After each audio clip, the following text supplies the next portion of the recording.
Now, coming up at 6, I need you to grab a pen because I have a few tips MSD has for us to pass along to you as a homeowner to make sure you're prepared if and when we see this wet weather. Well, yeah, that's right, Paige. I can see the road blockages surrounding me, and I can hear the raging Mississippi behind me. Yeah, Corey, roads are like rivers and streets are like streams. Here's the visual for you right behind me. I want you to take a look at the street lights compared to how high the water is. Just impressive here. We're able to give you an impressive look at this 9 o'clock hour. Take a look. We're looking northbound on 141. Look at that. You can peer straight underneath the bridge. 44 runs right above it.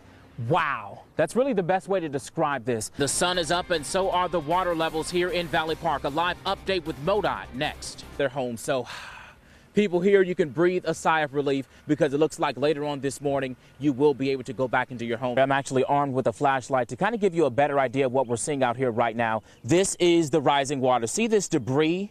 Look how the debris is just floating around here. That gas station over there, my flashlight can light it up a little bit. You and I know firsthand this area floods quite often during this season when we're expecting heavy rains. You can actually see the flood wall here. On the other side of that flood wall is the Merrimack River. We know in just a few hours, MSD will be installing cautionary pumps. Emily and Corey, it is wet, it is windy, and it is chilly, but it's certainly a good day for people here in Valley Park. You want to know why? I'm going to show you the waters because they are receding right now. You can actually see that Taco Bell off in the distance. That becomes a staple, if you will, over the last 4 days because remember the water yesterday was right at that underneath that stop sign. I was out here yesterday. People were packing their bags, packing their trailers and U-Hauls, making sure they're out of here in time. Again, you must be out by noon. Now, my colleague Mugo Adigwe, she is live in Eureka this morning. Mugo, you were there yesterday, and I know they had sandbagging goals. Were they able to reach that goal? But this is an intersection we've grown to know over the last few days. Before I show you what it looks like now, I want to remind you what it looked like yesterday. In fact, if we can roll that video right now, you can see really the water flirting with signs here.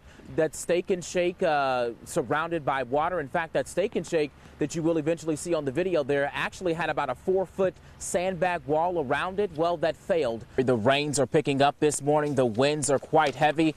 I-44 is to my right. Behind me is 141. Yes, it's 141. It looks like a lake. But to my left, I want to put this in perspective for you. That is Phillips 66. That is the gas station we were at around 9 o'clock yesterday during our Great Day live hit. That water, it was not even in the parking lot. See that pump right there? We were parked next to that pump yesterday, and there was no water around it. Look at it now. Water almost halfway up the pump. If you stay in Ward 1 here in the Valley Park area, you are forced out of your home. You must be out in about 3 hours by noon. They're asking you to leave, pack all your belongings, and get out. This water is expected to rise even more. We do expect it to crest tomorrow, but they are taking no chances here in Valley Park. Like I think Mugo said it, these people are used to it. They know the routine, but every single time it's a hassle for them. It's something that's a little bit uncomfortable, but they're forced to deal with it. Oh my God, ecstatic to be back. It's been a long, exhausting few days away from home for Alva Roberts and her 2 teenage daughters. Bag by bag, they're moving back in. Stairs. It's been chaotic, to say the least. Chaotic because rushing waters forced them out. They had to stay at Grandma's. Oh, it was horrible. I just wanted to stay in my own bed. And for Lauren and Debbie, that wasn't the best. Every day they wanted to come back home. No, sorry, we're gonna have to go home tomorrow. So and we're just like, it was the longest day of my life. Just a few blocks away, less than a week before the mighty Merrimack River went up, some were moving in. Pretty crazy. This man moved into his brand new home days before mandatory evacuations were in place. Talk about bad timing. Did we make a bad choice and move in too quickly? Regardless of the circumstances, everyone inside the levee protected area in Valley Park finally back home. No damages and no sewer problems. And I'm watching the waters here in Valley Park as people have less than 6 hours to get out. A live report next. Wednesday's rains aggravated the already swollen Merrimack River. Road signs peeking over high waters at the popular intersection of Route 141 and Interstate 44 in Valley Park. Just to see that it's climbed that fast this quickly. It's crazy. Stacy Shore brought her son and daughter to see firsthand and take pictures. Just one family using the Bob Evans parking lot as an incredible view of the floodwaters. We've lived in 5 different states. I've never seen anything like this. My photographer capturing this Steak and Shake just off of 141. Tuesday, it had a 4-foot sandbag wall around it. Now, proof it was no match to the rising waters. Describe it to me. What comes to mind? I mean, it's shocking. It's kind of like haunting at the same time. Haunting because people had to leave their homes and businesses again, watching and waiting to see the wrath the waters leave behind. It's a place, to take pictures, but it's, still the same. It's still sad. And as I was saying here, this is Interstate 44. You can see behind me, this is where it divides. This is the off-ramp onto 141 here.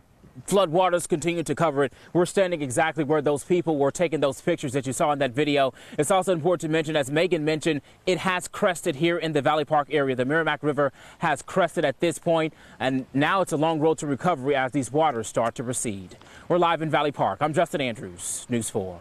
Good afternoon, Claire. Behind me is the flood wall, and behind that is the protected area where people had to flee their homes. Happening right now, water is being pumped and crews are securing this area. Keep in mind, yesterday, the city told us people would be able to get back inside. Now, the city says, The infamous 141 and Interstate 44 intersection in this video here really gives you a look at a drop in the water levels we've seen today, really. Yesterday, we couldn't see any of these signs sticking up. Now we can. Although the water here in Valley Park is moving out, people still can't move back in. The mayor says they'll have to wait until tomorrow. Why are they not able to come in now? Well, we've had rain, 2 days of rain since the crest that we had yesterday, and right now the Weather Service isn't giving us an update on the where the water could go back up to, because I know we had a lot of rain up through the Merrimack Valley corridor, and for the protection of the citizens and our employees, we want to keep them safe. Now, the mayor says he knows residents will understand this decision. The good news here is that he says there is no damage to the 350 homes in that protected area. He says they are dry and there is no damage. So that's certainly good news for the people waiting to get back inside their homes. We're live in Valley Park this afternoon. I'm Justin Andrews, News 4. Yeah, guys, for the first time in 4 days, I've been on the ground here in Valley Park, and we're finally seeing these waters recede. That's on the ground. I want to toss things over to Sky Zoom 4. Mark Griffin is flying right above us right now, and you can really see the vast majority of water receding here. When you think about the images we've seen for the last few days, this is certainly good news. There are still a long process, a long road to recovery, though, because these waters are still surrounding homes, some businesses, even some signs in the Valley Park area. But the good news today, we expect people to go back into their homes. We've been speaking with the mayor all week long. He's telling us when the waters hit 40 feet, in which it should be at that point right now, people are able to go into their homes. He will let us know when the evacuation orders are lifted. But Sky Zoom 4 really painted that picture for you. We do expect to get an update from the mayor here in Valley Park later today around 9 o'clock. We'll let you know what comes out of that update here in Valley Park. We're live in Valley Park this morning. I'm Justin Andrews, News 4. Yeah, Paige, I'll go ahead and take it from here. Again, we are in Valley Park. Right now, I just got an update from the National Weather Service online. Right now, it shows the Merrimack River here in Valley Park at 43.2 feet. That's as of 3 o'clock this morning. We know the river is expected to crest at 1 o'clock this afternoon. That's according to the National Weather Service at 44.1 feet. Well, good morning, Corey. Wow, I think that's the best way to describe what we're seeing out here right now. These waters have come up, so has the sun, and it really shows you an idea of just how widespread these high waters really are.